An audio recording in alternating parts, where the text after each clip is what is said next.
Thokozane ndawo weshewe. Ngumanzeni insizwa kaDlungwane. Uzikhali singalinganisa amaxhegu. Angihambi ngedwa, ngihamba noMahlabezulu. UGatsheni ngihamba nobontombi yolwandle. Umzila olandwa ngabathakathi. Ngihamba nabo Mondoro, ngihamba nabo Masiyazwanaka. Amadlozila ngihamba nawo lawo. So today's topic will be self-initiation. We'll be talking about this topic, self-initiation. Idlozi elizithwasiselayo. That's what other people say. So I am going to teach you about what I've experienced, what I know from my guides, what I know from my ancestors, what I know from my mentors. So I'm going to talk about something that I know. So I hope everybody's doing well wherever you are, every country where you are, every continent, every corner of the world. Thank you so much for always subscribing and commenting and watching our videos and sharing them. Together we can be a better people if we learn and we communicate. So thank you so much, and continue subscribing, continue communicating with us. So tonight we're gonna talk about self-initiation. What is self-initiation? According to my understanding, everybody on Etlosi, everybody who's got a guide is shown things that they must do, is shown or is guided on their journey as to how they must undergo that journey, as to how they must go about the healing that needs to happen in their journey, physically, spiritually, and emotionally. So everyone ozelwe enedlozi, idlozi lakhe lizombonisa ukuthi ufanele ayenzeni, ufanele athathe ini, kumele aye kuphi. Everybody who's got guides is shown by the dreams, visions, through other people, how to go about their healing, how to go about their journey. So the first thing that we call self-initiation is that into yokuqala lezizoyibiza ukuthi idlozi lami liyangithwasisa, idlozi lami liyazithwasisela, is that stage where idlozi lakho is communicating with you and showing you the route that you need to take in your journey, is showing you impande that you're supposed to be taking, is showing you amabai. Those ones are the minor things. Amabai, the animals that you need to be associating yourself with, the people you are supposed to be surrounding yourself with, the ones that are supposed to be helping you in your journey. So that first stage is the one that we can say umuntu angasho ukuthi mina idlozi lami liyadithwasisela. So everybody on idlozi, everybody who has guides, everybody who's gifted will have that ability. That's the first stage where we'll say idlozi lami liyangithwasisa, idlozi lami liyazithwasisela ngoba the channel is open.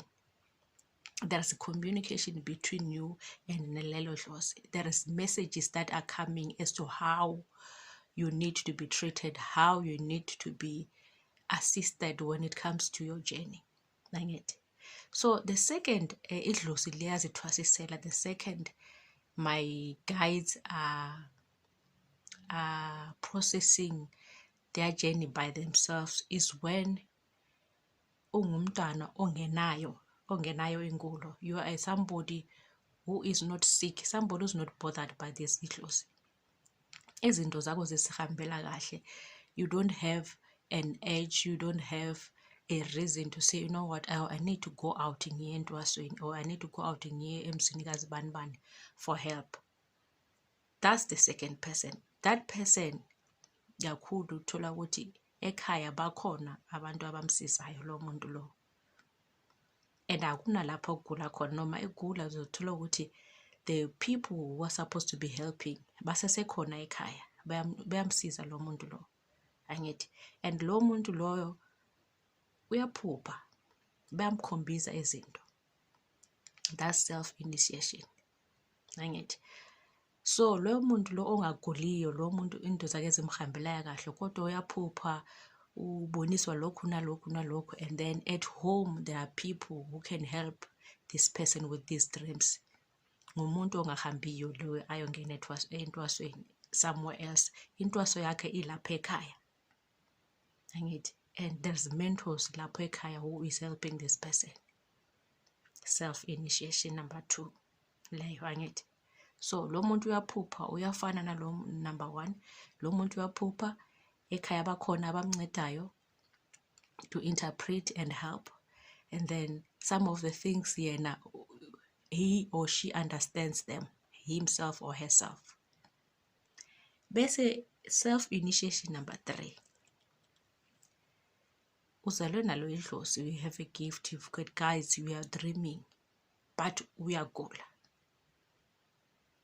Kodwa uyagula, into zakho asihlangani, into zakho ziyashabalala, you can't even interpret some of the things ukuthi zisho ukuthini, kodwa uyaboniswa wena. And uma uhamba bayakutshela ukuthi wena unalidlozi lakho liyazithwasisela, ngoba bayabona ukuthi you can dream, and when you talk about these dreams they can see ukuthi these are direct messages from amadlozi, kodwa wena you don't know how to interpret them, you don't know how to mix the things that they are showing you. On top of that, uyagula, unengulo, into zakho asihlangani. Uma uthe uyamsebenzini awuphumeleli, izimali ziyashabalala, akubambe, there's nothing tangible about you, kodwa idlozi lakho liyakhombisa. Nawe ke we can say you are in this journey called self-initiation, ngoba idlozi lakho liyakukhombisa, idlozi lakho liyakubonisa. Kodwa with this said, with this self-initiation le okuyo of amadlozi showing you what to do, wena you are a candidate of going out, uyongena emzini womunye umuntu, uyongena to a mentor, uyongena to a gobela, so that he or she can help you. Ngoba by your own you can't do anything, and lapha ekhaya lapho bekumele usizwe khona, there's nobody to help you. For some reason, some are Christians, abanye kudala bafa, babashona, sorry,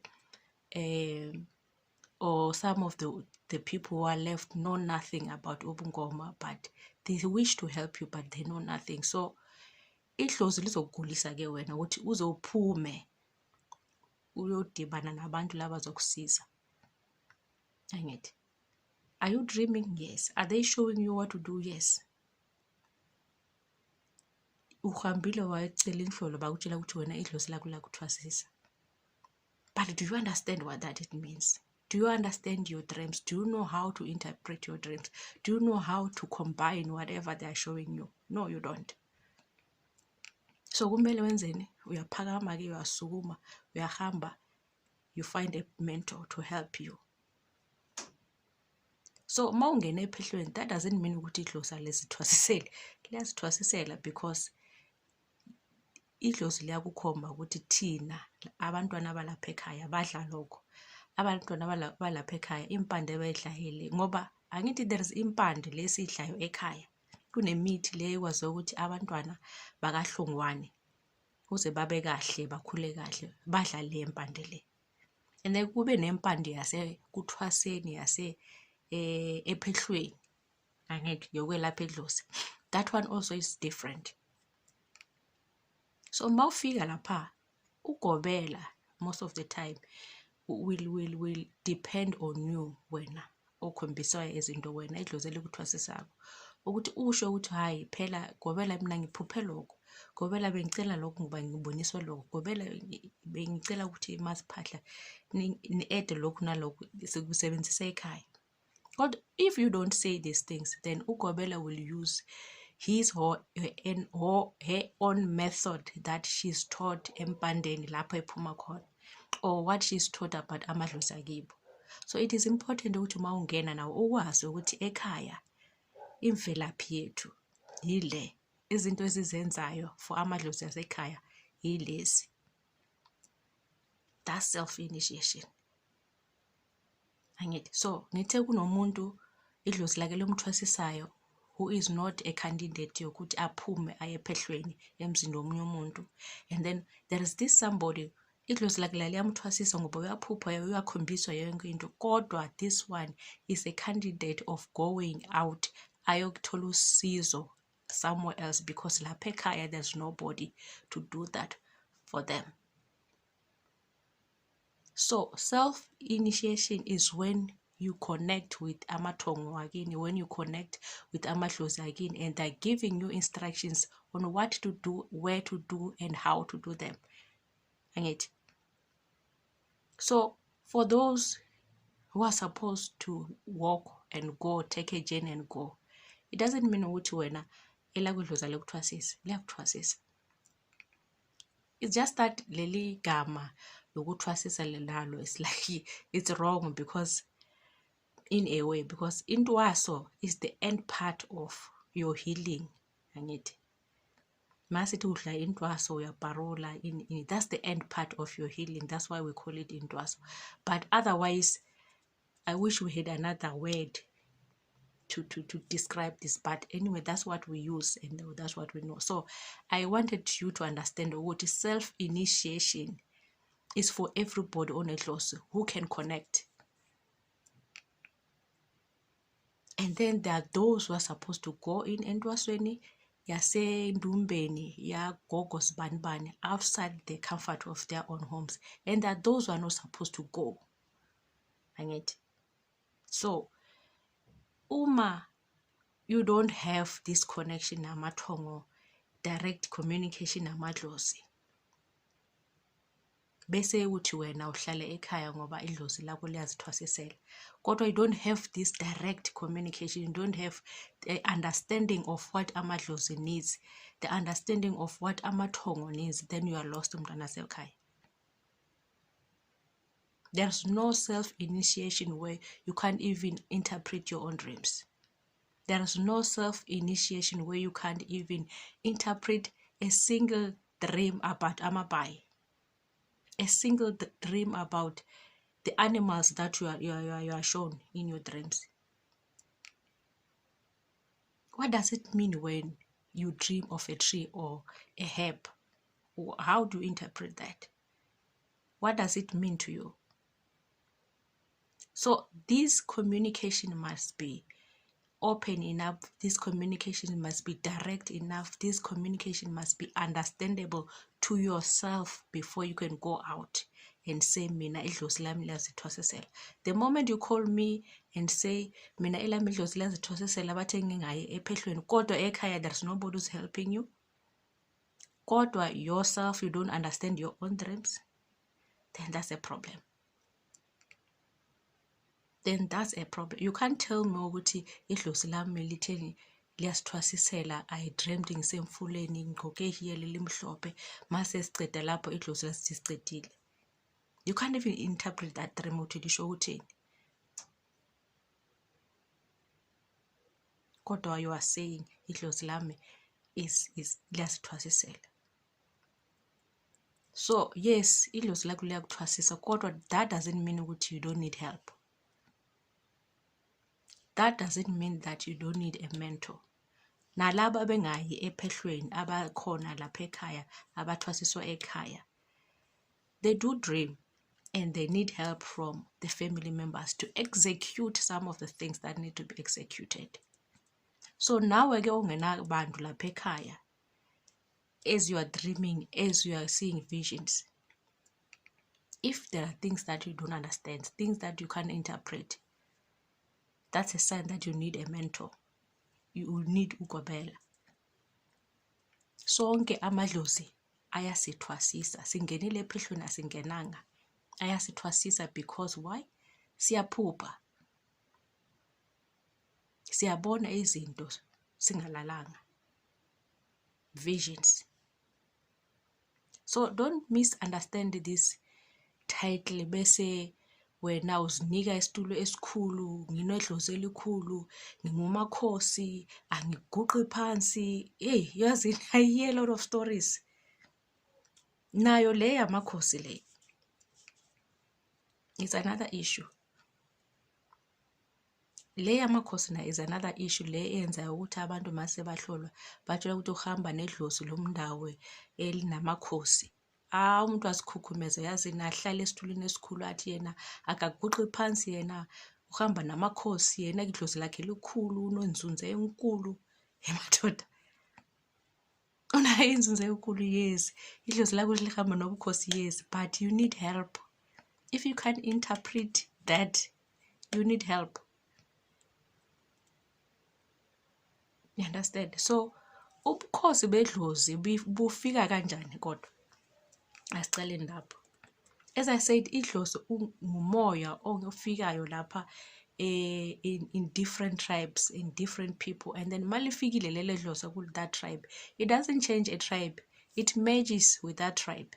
That's why you find that in the Southern Africa or whatever, sinamanguni, sinabandawe, majuku, amandiki, and it is because idlozi lifike kwabantu kwababa abanguni. Angithi malifika lapho lelo dlozi, it will take the culture of that people. It doesn't change that culture, or it doesn't change the language of that people. Uma idlozi lifika lapho kunabandawe khona, liyahlaliseka nalo, alitshintshi ilanguage yabo, alitshintshi imvelaphi yabo, alitshintshi impande yabo, but it images and enhances what they have. Angithi so uma lifika nalapho ke uthola ukuthi kunobukhosi bukhona. Ubukhosi sisho people who rule others, ngamakhosi angithi. Uma lifika lapho nakhona lelo dlozi, it images itself with labo bantu bangamakhosi. So as we know, for other tribes, abantu the kings and chiefs, what I know is that labo bantwana laba, there are a way of the way, there are ways where they are brought up, yes. So and kunempande zasekhaya, you know that abantwana bala badliswa le impande basebancane, when they're teenagers badlale. Even ebukhosini, you find that there are medicines that you are given to eat and protect you. So those medicines nempande lezo, when you grow up, your genes does not forget that. And as we grow, those genes will also grow with you. And as you nidala abantwana, nabo laba bantwana badliswa le mithi le, the blood royal line will continue. Angithi so uma idlozi lifike lapho ku that family, obviously lelo dlozi nalo lizokukhombisa ubukhulu balo ukuthi mina ngiphuma from a family which has royal blood in it. Kulapho ke uzothola ukuthi lo muntu uhamba nobundiki, kodwa umndiki wakhe there is royal blood here.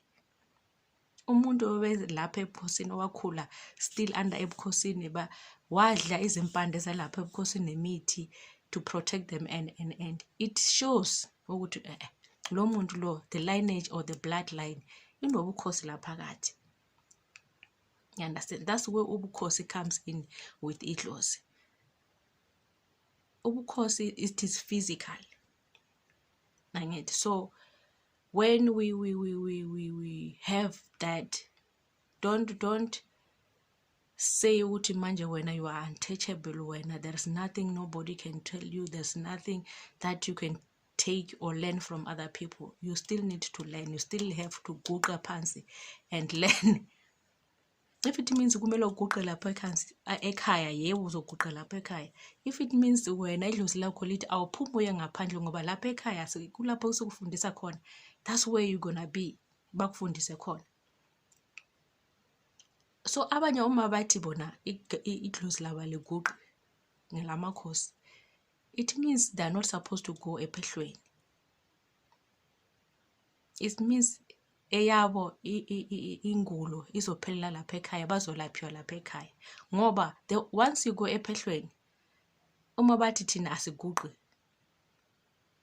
kusho ukuthi abayithathi impande yangaphandle. Ngoba uma uliphuzo liphazalalase, kumele uguqe phansi angithi. When you do an initiation for Mnguni, you have to kneel down. uma uparula you have to kneel down. Uma bakudlisela imithi ngeke uliphuze uliphalaza umi ngenyawo. You have to kneel down. So uma bathi asiguqi empandeni enye asiguqi ephehlweni, it means akufanelwanga ukuthi bawuliphuza baliphalaze somewhere else. Empandeni enye abafanelwanga ukuthi bayoparula from another impande badle inye impande. Impande yabo ebafaneleyo ile yasekhaya ehamba nobukhosi bakibo.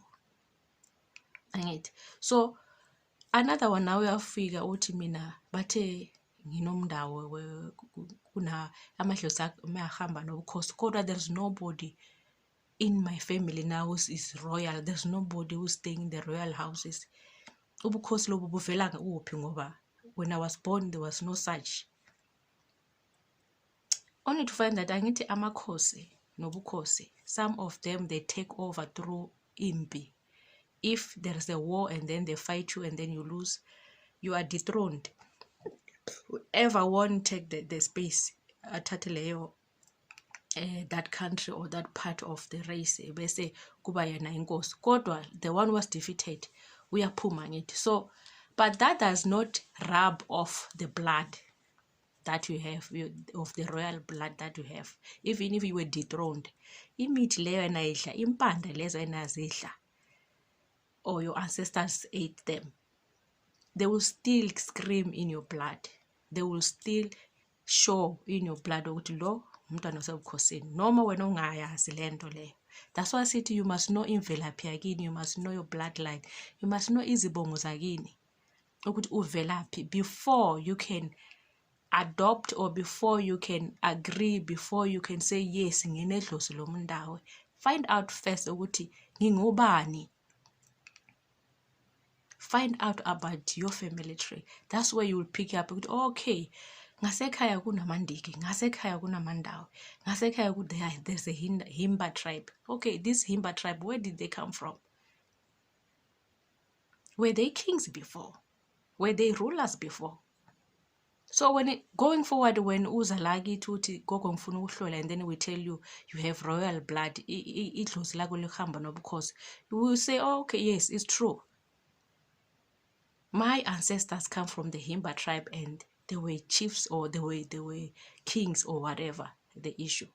But for now, they were dethroned because of the war. They are no longer chiefs, they are no longer kings. But yes, I'm told and I know, and history says we were kings. That's where ubukhosi bedlozi comes in. Idlozi libe lihamba nabantu labo. You understand? So some of the people ezingihlola, you find that banginika isibongo. Umbize lo muntu ngesileso sibongo angaphakami. Umbize ngeleso sibongo angaphakami. Bese umoya utshela ukuthi cha, lo mntana lo akusiyena usithole lo. Umntana lo ngumgajeni. Biza uGajeni uzomuzwa wayiphakama. Usibize isibongo sakaGajeni aphakame umntwana. Bese wamtshela ukuthi isibongo sakho ngumgajeni wena. Athi hayi cha, esami ngisithole. That's the only surname I know. You know, but because when you are able to diagnose and umoya wakho uvulekile, it's open to trace this lineage yakibo, you are able to find out ukuthi okay, noma umntana ayithi ngisithola awuthi mina ngibiza lapha enhlizweni uGajeni, so that I can be able to diagnose inkinga labantwana. Ngoba if your genes and amadlozi akini aphakeme and in your lineage benidla impande yasekhaya, it's easy to pick you out and to pick you up. So lezi zinto zethu zesilungu lezo ukuthi thina sidla ama herbs asidli impande zasekhaya is devilish nini, uyazilahla wena. And when it comes to healing and mase kumele sekulungisele into zakho zedlozi, sithola kanzima ngoba you are isolating yourself from your answers that are supposed to be helping you. You see, so now nje nyanga sangoma, it is important now ukuthi this ihlale open your Your third eye must always be open. You must always be sensitive to the spirit, because some of labantwana abafikayo manje abayazi imvelaphi yabo, and they depend on you to tell them ukuthi bavelaphi labantwana. So if inhlolo are not telling you, or if isithunywa or whatever is not telling you, at least your spirit must be sensitive enough. Your spirit must be sensitive enough to pick up these things, so that you can be able to help lo mntwana. So it is important, masiphuma nasinga etintwaseni, or this self-initiation, lezi esizibizayo zona, you are able to mix yourself amagobongo. Amagobongo asigcine ephehlweni kuphela. Noma sewubuyile, you continue eating amagobongo. They will be different from umntwana osafundayo nawo inyanga. So these things, imithi yamadlozi, help us to be always focused, help us for our channels to be always open. Ngoba we eat junk, a lot of things are disturbing us, the electronics and. So you also need to level up with your herbs, so that idlozi lakho liphile likhaliphile lila, so that you can be able to diagnose and treat well. So self-initiation is when you are able to connect. Self-initiation is when you are able to interpret that which you are told. Self-initiation doesn't mean when you don't need ugobela, or you don't need a mentor, or you don't need a helper at home, wherever you are. So we need to interpret this thing well, so that ungazivaleli ngaphandle bese uthola ukuthi awusatholi usizo ngoba wena uthe idlozi lakho liyazithwasisela, idlozi lakho likhulu, idlozi lakho ngumakhosi.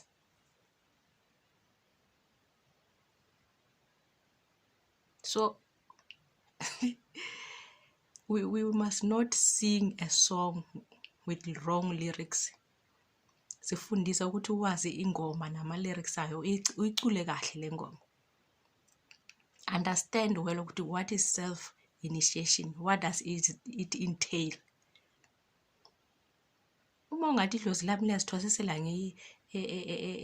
ekuthwaseni, angiyi endumbeni yomunye umuntu, kodwa uthi ngiphuphe imithi, bathi ngidle amagobongo, gogo okay, bathi udle amagobongo, bathi uhlanganise yiphi imithi yakhona.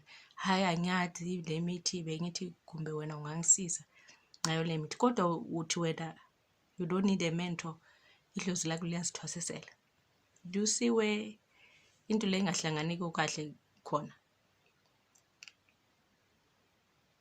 So we must not give ourselves titles that will hinder us from getting help.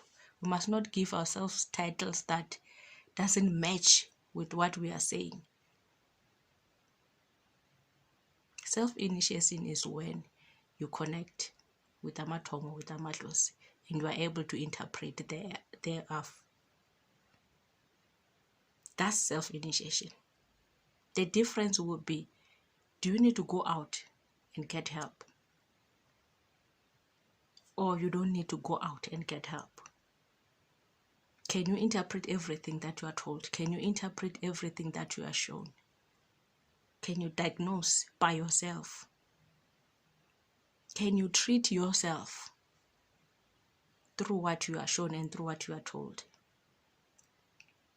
So for that to happen, inhliziyo yakho kumele ibe ivulekile, ikhanda lakho livulekile, so that you can get these messages clearly and interpret them clearly. Ndawo, shewe.